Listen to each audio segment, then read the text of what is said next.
Det er tid til meditation. Og den her live kommer til at handle om lydhealing med sjælskålene. Og derfor går vi ned i en meditation, hvor du mærker vibrationerne for lydene. Jeg arbejder jo i energifrekvenser og dimensioner. Det gør, at jeg videreformidler den energi, som kommer fra universet, der er til rådighed. Og din energi bliver mødt af den energi, og så opstår der magiske, fantastiske, smukke knudeopbindinger, hvor du igennem de her energifrekvenser kommer dybere ind i dig selv, og mærker dig selv dybere. Og det er herinde, vi også kan møde vores sjæl. Og netop blive bevidste om vores sjæl, bevidste om os selv. Så når du møder mine meditationer, møder du de her energifrekvenser, som healer på i flere forskellige dimensioner. Vi ser jo ting todimensionelt og tredimensionelt, men tingene er i mange flere forskellige dimensioner også, selvom vi kun ser det i 2- og 3-dimensionelt. Så når vi ser for eksempel en bog, sådan en bog her, jamen, så ser vi bogen sådan 3-dimensionelt. Men hvis vi nu forholder os til, at bogen også har forskellige sider, så har hver side repræsenterer en dimension. Så bare fordi vi ser en bog, jamen så kan man faktisk se den på flere forskellige dimensioner. Men vi som mennesker måske er der nogen, der kan se mere end tredimensionelt. Men som regel, så kan vi se kun tredimensionelt og todimensionelt. Skriv, hvis det ikke giver mening. Det er lidt abstrakt.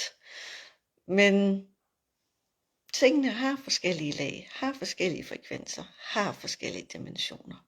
Og når du mødes med sjælskålene og de lyde, der er, for eksempel i sjælskålene eller i mine meditationer, jamen så bliver du mødt, så resonerer energierne med dine energier, og de her knuder, de bliver løsnet op, så du kommer dybere ind i dig selv og mærker dig selv. Jeg har taget nogle sjælskål med, den ene her. Så når jeg puster i den her, så kommer der vibrationer ud, som healer dig.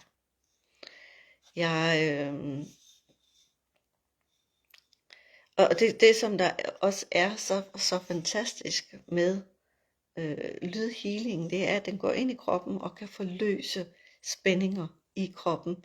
Hvis man har ondt nogle steder, så kan man via lydhealingen med de her forskellige frekvenser, så kan du få forløsnet de her.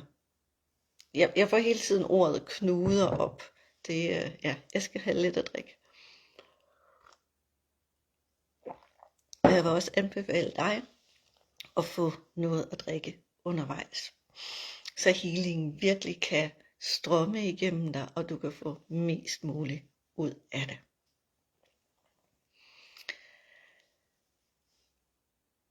Ved at arbejde med sjælskålene, og det er jo det her, sjælskålene er det her redskab, som jeg jo startede med i 2009 med at lave, og den skålen indeholder de her frekvenser, universets frekvenser, alle universets frekvenser, og jo ældre de bliver, jo mere åbner de sig op. Så kan de nogle nye ting, så kan de hjælpe med nogle flere ting. Jeg synes, det er et fantastisk redskab. Og den her måde at puste på, det er at slippe kontrollen i pustet. Og noget af det, som jeg oplever her den seneste tid, det er, at der er kommet nogle flere vibrationer, når jeg puster. Fordi at jeg har fået virkelig stor adgang til rigtig mange frekvenser og dimensioner. Og få videreformidlet til jer og få healet, så vi kan gå endnu mere i dybden. Og det hele handler jo om at have det godt, mestre vores eget liv til det, vi har lyst til. Og nu er vi jo spirituelle, og jeg vil også sige, at dig, der er herinde i gruppen, at du er et energivæsen. Og derfor er det også vigtigt, at vi ærer den side af os selv. Det er ikke meningen, at vi skal have et ganske almindeligt liv, hvor vi gemmer os væk, hvor du ikke stopper op og mærker ind og bliver hele dig. Der er ingen grund til at leve livet halvt og kun bruge en halvdel af det, du besidder. Eller når vi dykker ned i den spirituelle verden, så åbner vi op, men vi kan komme endnu dybere. Og det er her, at sjælskolen og lydhealingen virkelig kan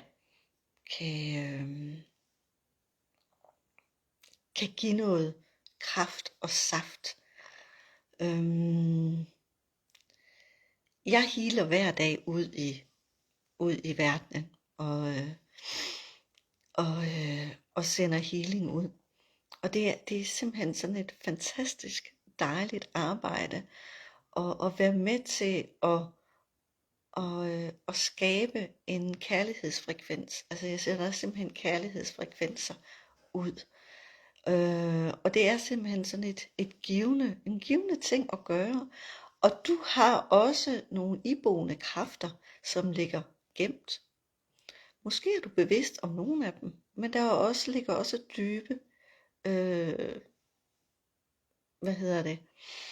evner gemt i dig, som er vigtige, at de kommer frem. Så du virkelig kan mærke hele dig og være hele dig. Jeg synes jo, det er så underligt, at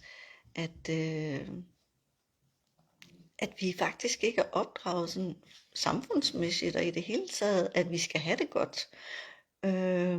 At vi ikke skal være hele mennesker, fordi det skal vi være. Og især når vi er lysvæsen, hvis vi ikke formår at forstå, at når vi træder ind i det spirituelle univers, jamen så er det fordi, at der er noget, vi er tiltrukket af, og det er vores indre, der rigtig, rigtig gerne vil ud og leve, der rigtig gerne vil favne dig. Du består af utrolig mange forskellige energifrekvenser. Og hvis vi ikke får lukket de her energifrekvenser op, så kan det gå ondt i kroppen. Og så kan vi også have rigtig mange store energifrekvenser, som der kan gøre rigtig ondt.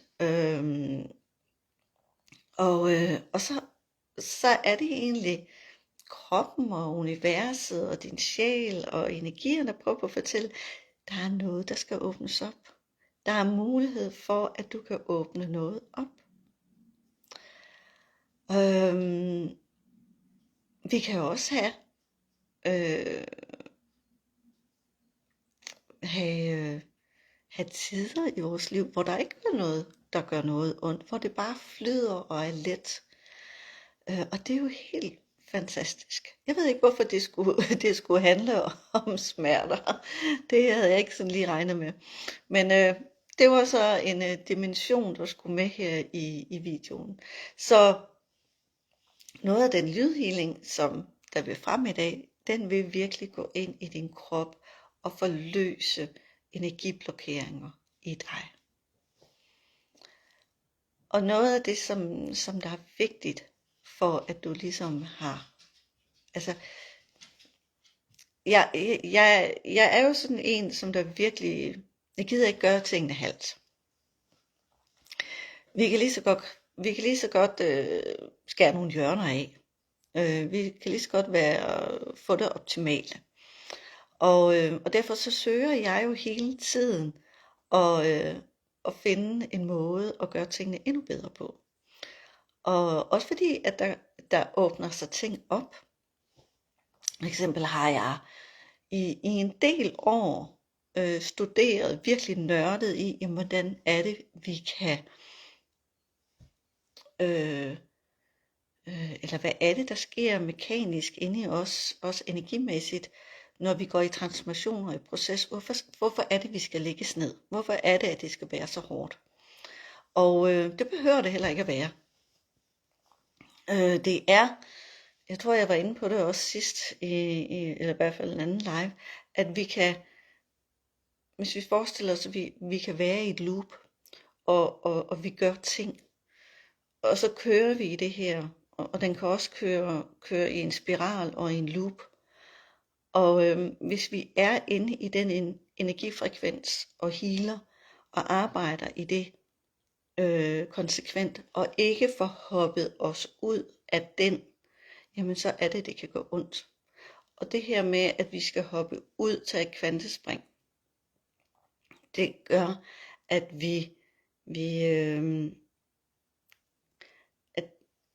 at vi kommer op på en anden frekvens, en anden dimension, over i en anden dimension. Men vi kan være så fastlåst i, at vi vil så gerne være i den tilstand, vi er i. Vi kan rigtig godt lide, at tingene er, som de altid har været. Og derfor er det vigtigt, at vi giver slip i tillid, så vi kan tage det her spring ud af loopet og over i en anden frekvens. Ja. Og det er meget spændende.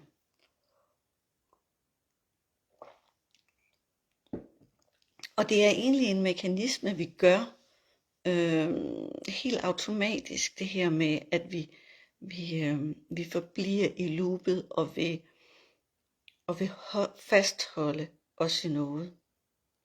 Så når vi fastholder os i en energi, og ikke vil give slip på det, jamen så er det, at det både kan gå ondt i kroppen, men også, at vi kan blive lagt ned, altså simpelthen græde, eller synes det er helt forfærdeligt, når vi går i proces og i kvantespring. Så det var sådan lige en afstikker. Det er altid spændende, hvad energierne rigtig gerne vil fortælle jer. Jeg videreformidler jo det, som du har behov for at høre.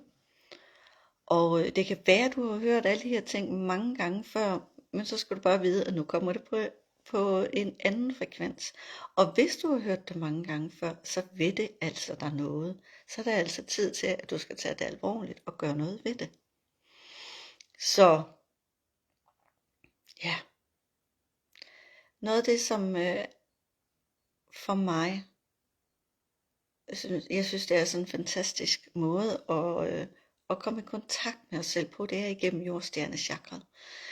Du kan sagtens gå igennem kronechakret, du kan sagtens gå igennem hjertechakret og mærke dig selv, det kan du sagtens, men når vi får jordstjernechakret, dimension med ind i, så kommer du dybere ind i forskellige, du får adgang til nogle flere forskellige frekvenser og dimensioner inde i dig. Og jordstjernechakret, det er 30 cm nede den fysiske jord under dig. I jorden under dig. Så hvis man sidder på første sal eller femte sal, så er det ikke sådan lige 30 cm under en nede under naboen, men helt nede i jorden. Og det er det, vi skal have kontakt til i den her meditation. Og herinde, der får du også lydhealing. Jeg skal nok sige til, når jeg begynder at puste. Og så må vi høre, hvad det er for nogle frekvenser, der er adgang til, og hvad det er, du har behov for. Jeg har taget 3 skåle med. Og det her, det er en halvchakraskål. Og det er en galaktisk energirensning af din kommunikationskanal til dit indre og dine følelser, for bedre kommunikation med dig selv og andre. Så den her får du healing af. Det vil sige, at de her energier bliver forløst, åbner op inde i dig. Altså de er med til at åbne dig op, så du mærker dig selv.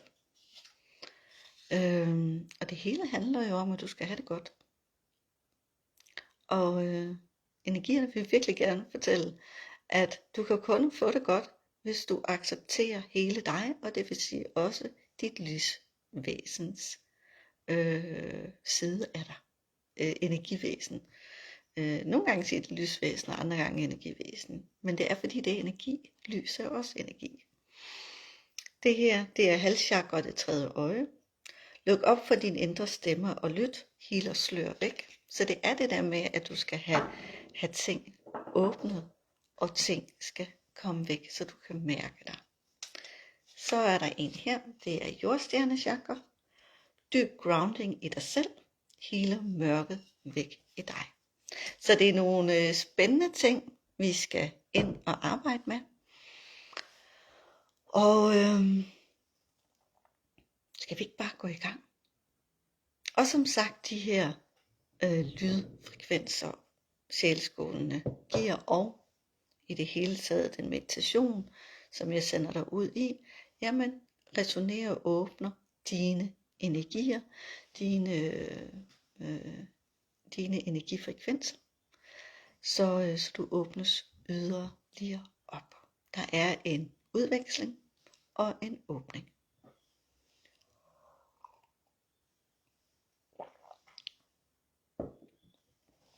Sæt dig rigtig godt til rette. Og her, der vil jeg anbefale, at du sidder op. Og så luk dine smukke øjne. Og du har begge ben plantet på jorden. Altså på gulvet.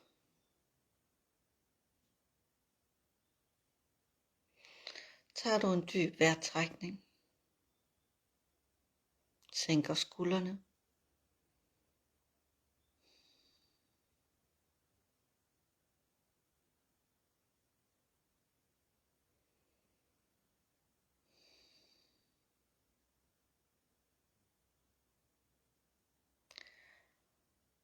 Mærker dine baller på underlaget.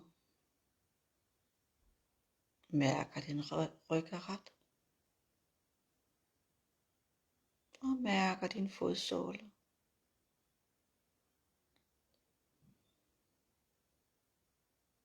Nu åbner du dit rodchakra, det er mellem dit køn og anus. Og herudfra dannes der et basskørt af rødder.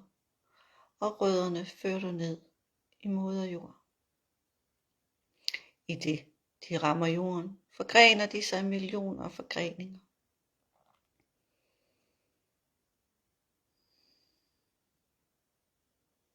Det er med til, at du kommer dybere, får en dybere kontakt med dit jordiske jeg. Nu tager du kontakt med dit jordstjernechakra 30 cm ned i den fysiske jord.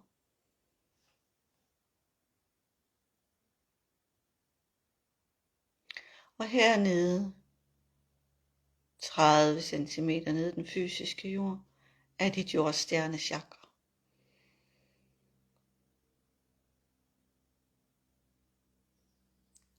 Der er en dør hernede. Og du går hen til døren. Åbner døren, træder ind og lukker døren bag ved dig. Du mærker det rødbrune ler mellem dine tæer. Det er dejligt blødt og varmt. Rigtig dejligt behageligt. Du begiver dig ind i rummet, og jo længere ind du kommer, jo lysere og større bliver rummet. Det kan være en hule, det kan være en katedral, det kan være en skov, Dit jordstjerne chakra centrum er dit centrum af dig. Det er her, du er hel. Både din jordiske og din energivæsens energi er her. Det er herfra, du kan få kontakt til universet. I midten af rummet er der en stol. Og du sætter dig på stolen. Husk at give dig selv lov til at sidde godt. Så hvis den stol, der kom i første omgang, du ikke sidder godt i den, så skift den ud.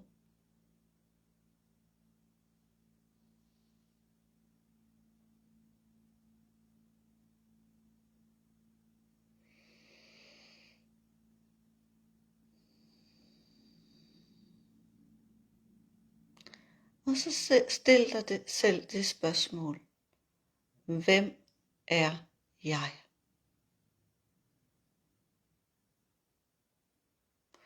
Og imens du sidder og tænker på det, ikke med din hjerne, men med energierne, mærker ind, hvad kommer der?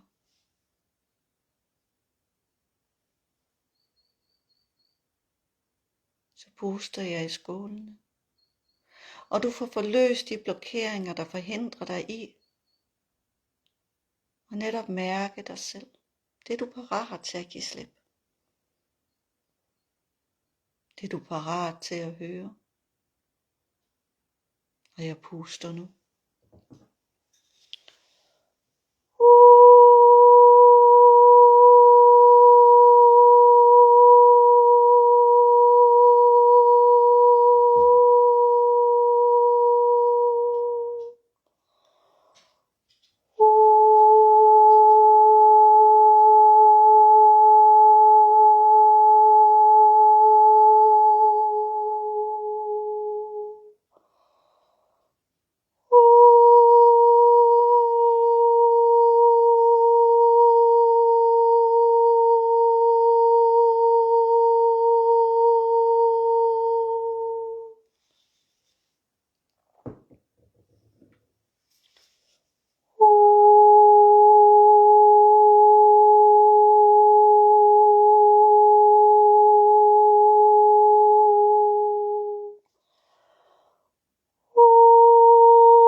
Du tager en dyb vejrtrækning.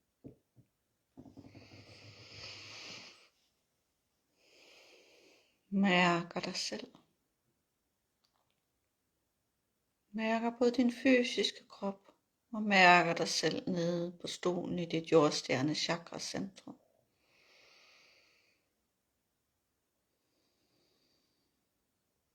Det kan være, at der ikke er kommet noget frem om, hvem du er, men der er åbnet op til, at du vil begynde at tænke noget mere over, hvem du er. Hvad du ønsker dig i livet. Hvad du indeholder. Og hvor meget du egentlig er nysgerrig på at blive hel og lære dig selv at kende helt i dybden.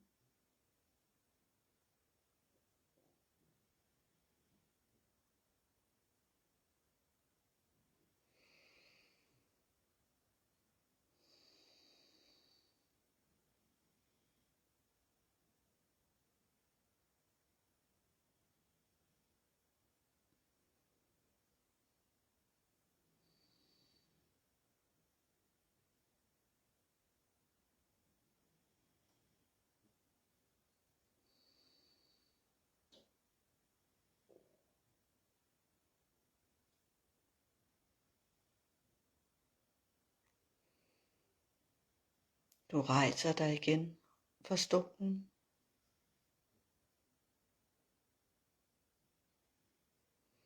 Er renset for det, der kan renses, så du kan mærke dig selv endnu dybere. Du begiver dig hen til indgangsdøren.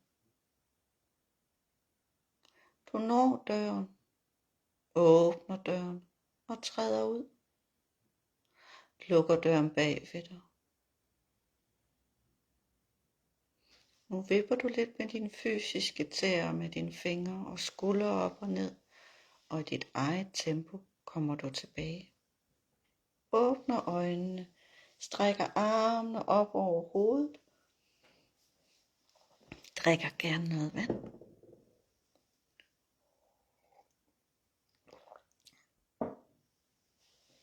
Og drik gerne vand. Godt med vand her efterfølgende, så den helende energi virkelig kan få renset rundt i din krop og i dine energiceller. Der var en del kontrol. Det kan jeg mærke, når jeg puster om energien hos jer i det felt, vi skaber. Og det blev healet. Så du har endnu mere nemmere ved at mærke, hvem du er. Lytte til dig selv. Jeg vil rigtig gerne høre, hvad du har fået ud af meditationen, hvad du synes om lydhealingen, og alt det, jeg sagde inden. Kommenter endelig.